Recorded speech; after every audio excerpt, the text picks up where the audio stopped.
یہ بھی ایک حدیث پاک کا مضمون ہے کہ اس دل کو بچوں صاف رکھو، اس میں کسی کی نفرت نہ آنے دو، کسی کا بغض نہ آنے دو، کسی کا حسد نہ آنے دو، کسی سے کینہ نہ رکھو۔ بغض اور شحن، بغض ہے صرف نفرت، اور شحن کینہ کہ نفرت کے ساتھ نقصان پہنچانے کا بھی چکر ہو کہ کسی طرح اس کی ٹانگ کھینچو، کسی طرح اس کی ٹانگ کھینچو۔ تو دل کو صاف رکھو اور ہر معاملہ کرنے والے کی تعویل کرو، تعویل کرو۔ میرے چھوٹی عمر میں مجھے شہرت مل گئی، ایک دم مل گئی ایسے کر کے۔ تو جہاں محبت کرنے والے ہوتے ہیں پھر وہیں یہ انسانی فطرت ہے، حسد بھی آتا ہے، نفرت بھی آتی ہے، بہت کچھ آ جاتا ہے کہ یہ کیوں، یہ کیوں۔ تو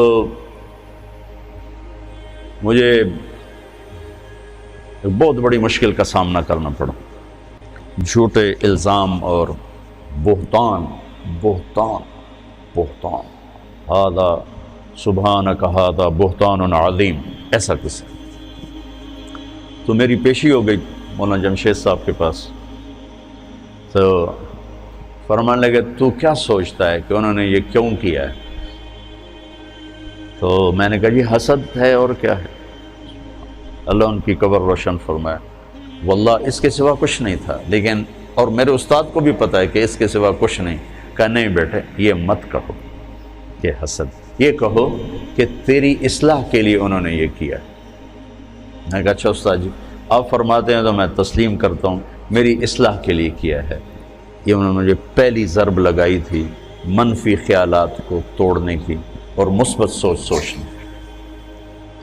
تو اس دل کو سب کی نفرت سے صاف کرو، سب کے بغض سے، سب کے حسد۔ پہلے حدیث بھی سن لو، یا بنی انس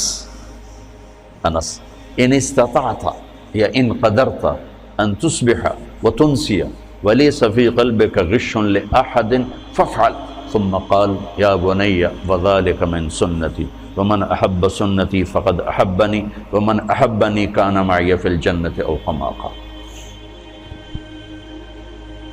ان قدرتا ان تصبح وتنسی، ان قدرتا میں اشارہ ہے کہ کام مشکل ہے، جان لگے گی، پسینے آئیں گے۔ تصبح وتنسی میں اشارہ ہے کہ موت تک کرنا پڑے گا، ایک دن کا نہیں ہے۔ جیسے کپڑے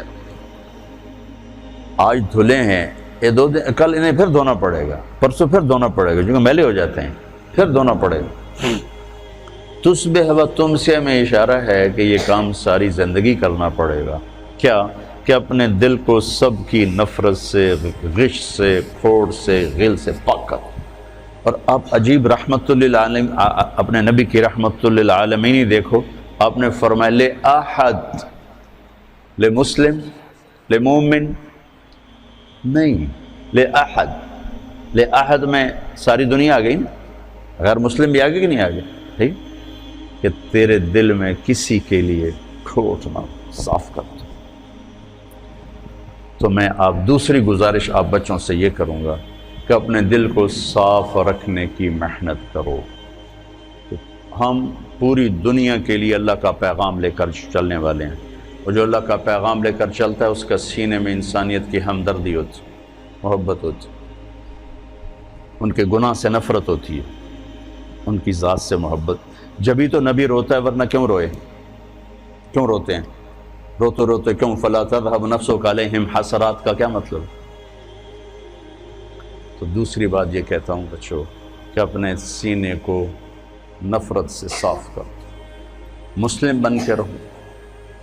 علماء دیوبند نے جو تعبیر دین پیش کی ہم اس کو راجع سمجھتے ہیں اور اس کو اپنانے کی کوشش کرتے ہیں، لیکن ہم باقی سب کی تعظیم کرتے ہیں، اکرام کرتے ہیں، عزت دیتے ہیں، اللہ کی رحمت کو وسیع سمجھتے ہیں۔ اور اگر ہمارے نزدیک کوئی بالکل غلط ہے تو ہم اس کے لیے سینہ کشادہ کر کے اس سے محبت کرتے ہیں، اس کو پیار دیتے ہیں، تاکہ اللہ کرے وہ صحیح راستے پر آ جائے۔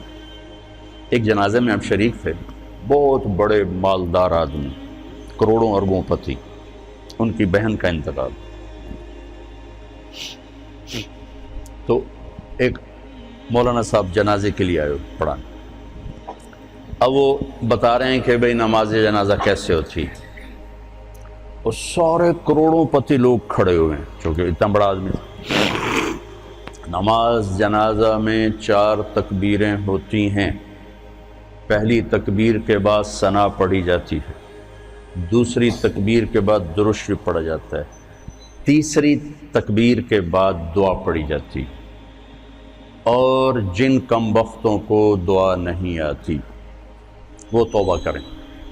دوبارہ سنو، چوتھی تکبیر کے بعد سلام پھیرتے ہیں، پہلی تکبیر کے بعد ثنا ہے، دوسری کے بعد درود ہے، تیسری کے بعد دعا ہے، اور جن بدبختوں کو دعا نہیں آتی وہ توبہ کریں، اور چوتھی کے بعد سلام۔ آگے سارے وہ کھڑے تھے جن کو دعا نہیں آتی،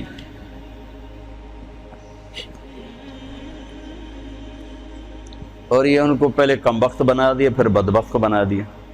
تو اب ان آدمیوں کا دروازہ کھلے گا کسی مولوی کے لیے؟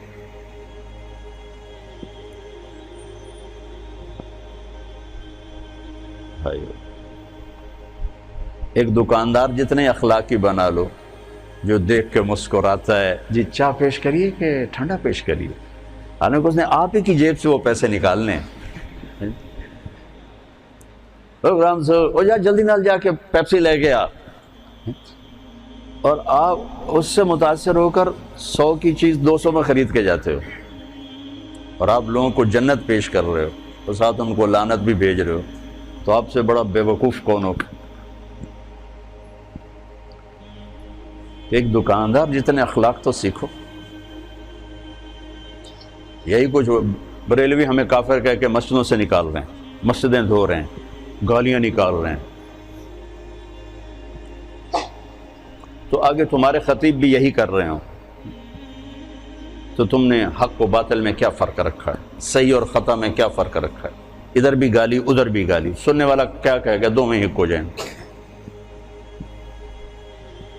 لہذا اپنے سینے کو نفرتوں سے دھو کے چلو، پاک کر کے چلو۔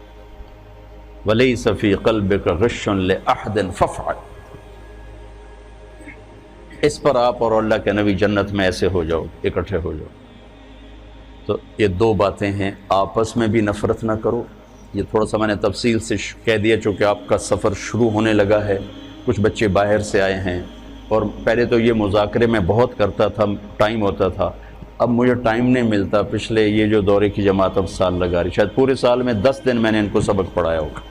پڑھانا تو میں کوئی نہیں ہوں، میں تو ایسی باتیں ہی کرتا ہوں، پڑھانا تو شیخ رمضی کا کام ہے، شیخ زبیر کا کام، یہ پرانے استاد ہیں، یہ پڑھانے والے ہیں، میرے جیسے تو خالی باتونی لوگ ہیں۔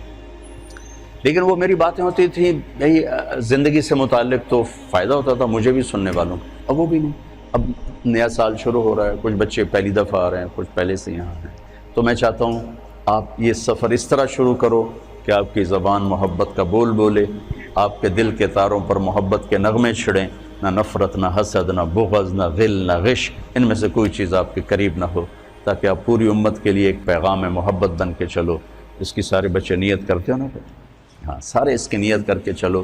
جس کو آپ غلط سمجھتے ہو سمجھو، آپ کے پاس دلائل ہیں، سمجھو، لیکن اس کا مطلب نفرت تو نہیں، نفرت نہیں۔ میں 3 چلے لگا رہا تھا، 3 چلے، تو ایک گاؤں میں ہم گئے تو ایک مولانا صاحب نے اتنی گالیاں نکالی، ماں بہن کی گالیاں، ماں بہن کی گالیاں، کھڑے ہو کر مسجد میں، اور بستر اٹھا کے ہمارے باہر پھینک دیے اور گاؤں اکٹھا کر لیا۔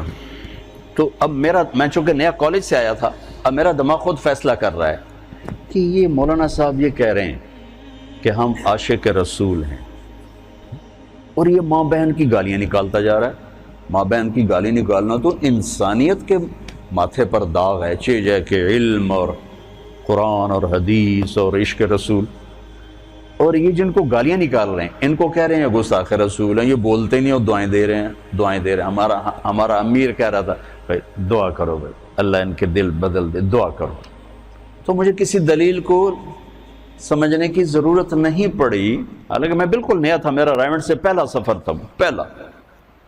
تو اس واقعے نے میرے اندر ترجیحات خود قائم کر دیں کہ یہ گالیاں دینے والا غلط آدمی، یہ صحیح نہیں ہو سکتا، اور یہ جو صبر کر رہے ہیں یہ صحیح آدمی۔